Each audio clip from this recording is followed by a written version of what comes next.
Hi hello నమస్తే. నేను journalist Sai. నిన్న ఒక భయంకరమైన బస్సు ప్రమాదం జరిగిందండి. ప్రైవేట్ ట్రావెల్స్ మరొక దాంట్లో మంటలొచ్చినాయి. దాదాపుగా 29 మందికి గాయాలు, 14 మంది సజీవ దహనం అయిపోయారంట. 14 మంది. ఇది ఫస్ట్ టైం జరిగిందా? నిన్నే మొదటిసారా జరగటం ఇది? ఈ మధ్య కాలంలో గత 6 నెలల్లో ఇది ఎన్నో ప్రమాదం అండి ఇది. ప్రమాదాల నుంచి మనం ఏమి నేర్చుకుంటున్నాం? ఏమి గుణపాఠాలు నేర్చుకుంటున్నాం? ఏమి జాగ్రత్తలు తీసుకుంటున్నాం? ఏమన్నా అసలు బస్సుల ఇప్పుడు ఇది జరిగింది కదా! ఈ సంఘటన జరిగింది కదా! మళ్ళీ సాయంత్రానికి రేపటికి ఇవాళ రేపు కొంచెం హడావిడి జరుగుతది. అట్లా ఈ ప్రైవేట్ ట్రావెల్స్ బస్సులు ఏమేమి తిరుగుతున్నాయి, వాటికి పర్మిషన్స్ ఎట్టున్నాయి, ఫైర్ సేఫ్టీలు ఎట్టున్నాయి అని చెప్పి ఇవాళ రేపు కొంచెం హడావిడి చేస్తారు. ఎల్లుండి నుంచి మళ్ళీ మామూలే. ఎల్లుండి నుంచి మళ్ళీ మామూలే. నేను చెప్తున్నాను, ఈ 14 మంది హత్యలు ప్రభుత్వ హత్యలుగా చెప్తాను నేను. నిజంగా నాకేం భయం లేదు ఈ విషయం చెప్పడానికి. ఈ 14 మంది హత్యలు ప్రభుత్వ హత్యలు. ప్రభుత్వం చేతగానితనం వల్ల, ప్రభుత్వం నిర్లక్ష్యం వల్ల, ఏ ప్రభుత్వం అన్నది కాదండి, తెలంగాణ ప్రభుత్వమా, ఆంధ్ర ప్రభుత్వం, ఎవరన్నా ఒకటే, ప్రభుత్వం అంతే. ఇప్పుడు దీనికి ఎవరు బాధ్యులు అంటే, ఆంధ్రప్రదేశ్ ప్రభుత్వం బాధ్యులా, తెలంగాణ ప్రభుత్వం బాధ్యులు అంటే ఇద్దరు బాధ్యులే. నాకు తెలిసి ఇది తెలంగాణ ట్రావెల్స్ బస్ ఏమో, ఇది హరికృష్ణ ట్రావెల్స్ అంట దీని పేరు. హరికృష్ణ అన్న దీని పేరు. హరికృష్ణ ట్రావెల్స్ ఏదో ఉంది దీని పేరు. తెలంగాణ వాళ్ళది ఎక్కడదో మరి ఇది. సరే, ఎక్కడన్నది పక్కన పెడితే అన్ని ప్రభుత్వాల ఫెయిల్యూర్ కనపడుతుంది ఇక్కడ. సామాన్యులు బలైపోతున్నారు. పదే జరుగుతుంది. నిద్రలోనే ప్రాణాలు పోతున్నాయి. మరి ఎందుకంత నిర్లక్ష్యం? బస్సులపైన కంటిన్యూస్గా రెగ్యులర్గా వాటి ఫిట్నెస్ చెక్ ఎలా ఉంది, ఫైర్ సేఫ్టీస్ వాళ్ళు పాటిస్తున్నారా లేదా, డ్రైవర్ సరైన డ్రైవరా కాదా, ఇలాంటివన్నీ ఎందుకు రెగ్యులర్గా చెక్ చేయరు? ఎవరన్నా చనిపోయినప్పుడు మాత్రమే మాట్లాడతారా దాని గురించి? 14 మంది చావుకి ఎవరు సమాధానం చెప్తారు? వీళ్ళంతా పాపం నెల్లూరు జిల్లా వాసులు, కనిగిరి వాసులు. ఇక్కడ మన జగిత్యాలకు వచ్చి జగిత్యాలలో పనులు అవి చేసుకుంటుంటారంట వీళ్ళు. అక్కడి నుంచి శ్రీరామనవమి పండుగ సందర్భంగా ఊరు వెళ్తున్నారు పాపం అందరూ పండక్కి. ఊరు వెళ్తున్న వాళ్ళ ప్రాణాలు గాల్లోనే కలిసిపోయినాయి. ఎవరు తిరిగి తీసుకొస్తారండి ఈ ప్రాణాలని? ఒకళ్ళన్నా మాట్లాడారు దీని గురించి? ఒక నాయకుడన్నా మాట్లాడారు దీని గురించి? ఏదో నామకే వస్తే ఒక నష్టపరిహారం ఇట్లా ఒక నష్టపరిహారం పడేస్తారు, ఇంకా ఒక 2 అడుగులు ఎక్స్ట్రా వేసి సంతాపం ప్రకటిస్తారు.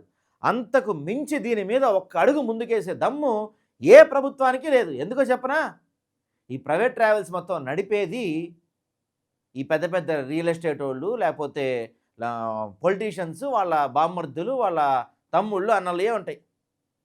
ఏ ట్రావెల్స్ అన్నా తీసుకోండి మీరు, 100లో 90 ట్రావెల్స్ బడా బాబులే ఉంటాయి. చిన్న వాళ్ళే ఉండవండి, బడా బాబులే ఉంటే వాళ్ళపైన యాక్షన్ తీసుకోలేదు ఈ ప్రభుత్వాలు. ప్రైవేట్ ట్రావెల్స్ పైన యాక్షన్ తీసుకోలేవు. మనమే టికెట్ కొనుక్కొని ప్రాణం కొని తెచ్చుకోవాలన్నమాట. మనం టికెట్ కొనుక్కునేది ఊరెళ్తాను కదా సామనికి. ఎంత దారుణం చూడండి ఈ సంఘటన పాపం. ఇదిగో 5 నెలల పసికందు అంటండి. 5 నెలల పసికందు ప్రాణం పోయింది. ఏం పాపం చేసింది ఆ పిల్ల?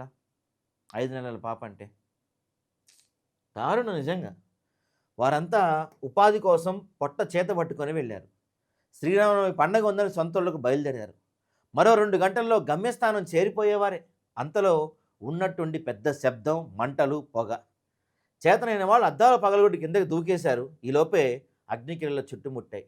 14 నిండు ప్రాణాలు బుగ్గైపోయాయి. చూడండి అసలు. ఇదిగో బస్సు మిగిలింది ఇట్లా.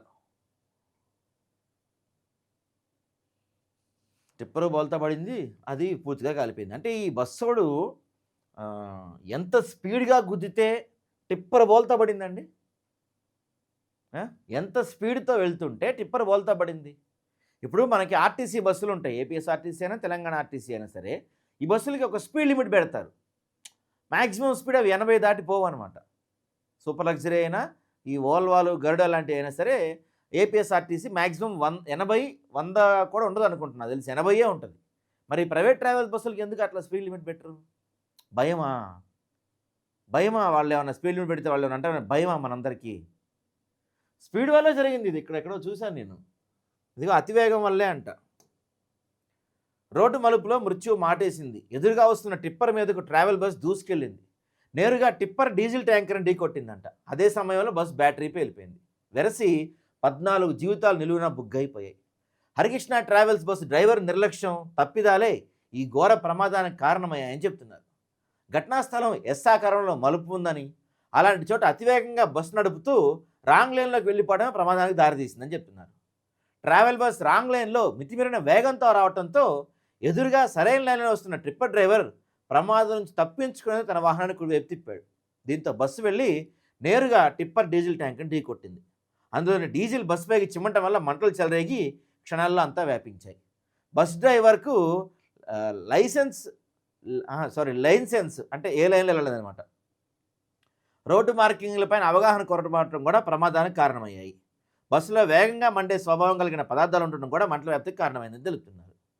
ఈ స్టీరింగ్ స్ట్రక్ కావడంతో దాన్ని కూడా నియంత్రించారంట.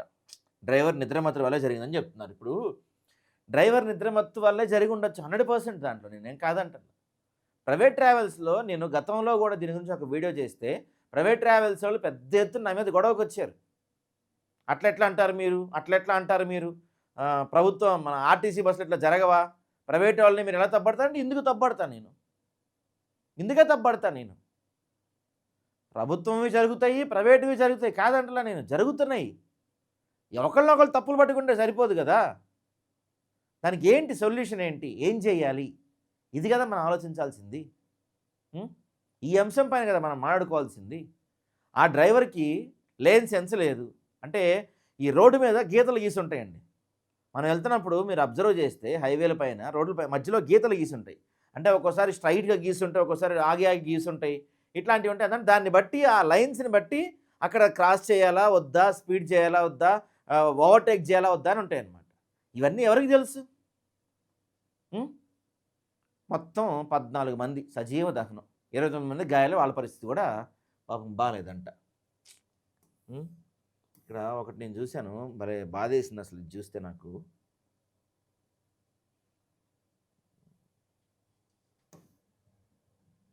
ఇగో వీళ్ళ ఒక్కొక్కరిది ఒక్కొక్క బాధకరమైన అంశం ఉంది. రుక్మిణి 26 వయసు అంట అమ్మాయికి, బేల్దారి పనులు చేస్తూ జీవనం సాగిస్తున్నారు. రుక్మిణి 6 నెలల గర్భిణి. ఈమె అమ్మమ్మ పిచ్చమ్మ 80 కూడా వీరితో పాటే ఉంటున్నారు. శ్రీరామ సందర్భంగా ముగ్గురు స్వగ్రామానికి బయలుదేరారంట. బస్సులో మంటలు రేగాక భార్యాభర్తలతో తొలుత కిందకి దిగిపోయారు. వృద్ధులైన పిచ్చమ్మ సీట్లోనే ఉండిపోయారు. రుక్మిణి ఆమె రక్షించేందుకు మళ్ళీ బస్సులోకి వెళ్ళారు. ఈ క్రమంలో మంటల్లో చిక్కుకొని అమ్మమ్మ మనవరాలు సజీవ దహనం అయ్యారు.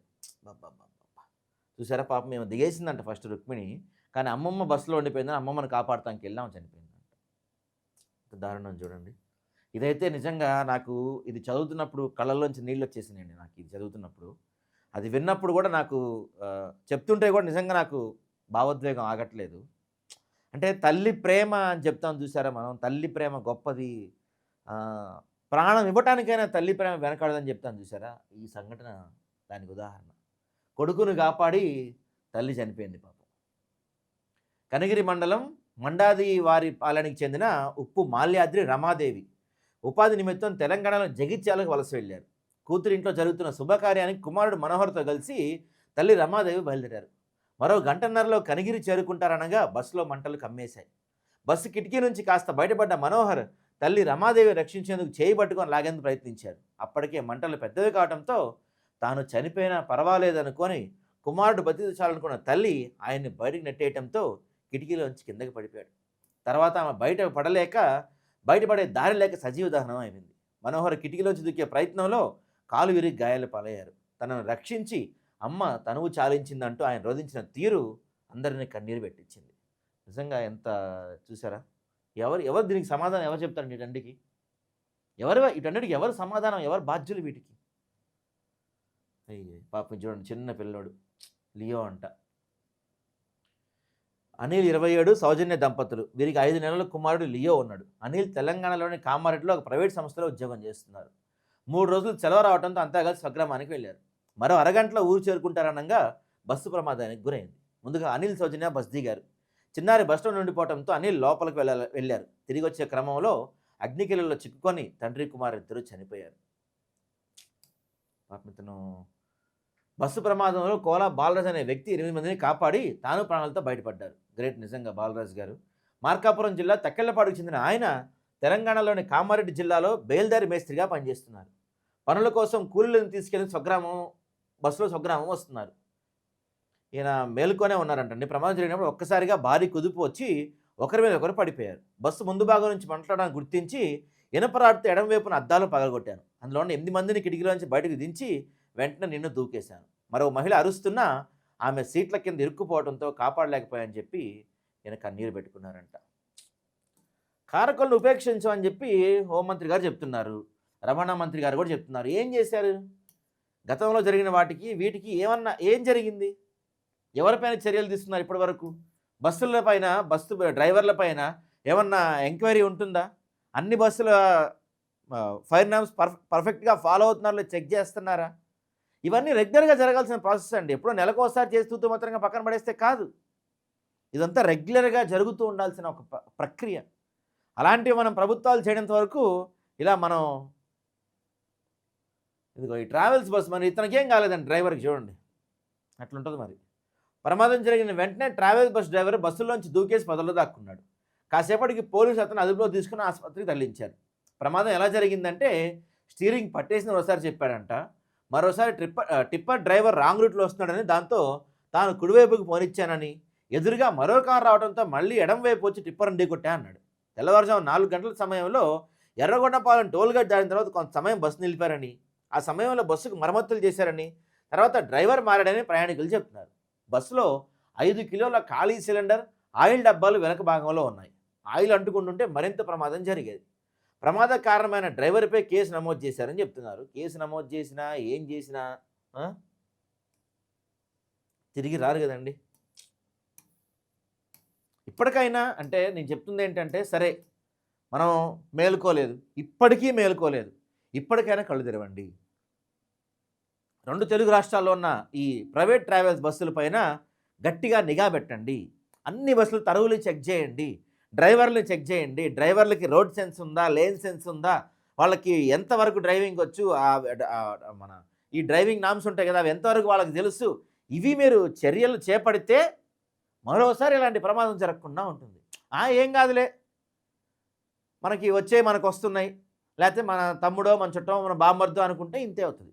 హరికృష్ణ ట్రావెల్స్ అంటే ఎవరో, మరి వాళ్ళపైన చర్యలు తీసుకుంటారో లేకపోతే సేమ్ ట్రావెల్స్ పేరు మార్చి మళ్ళీ నడుపుతారో చూడాలి మనం.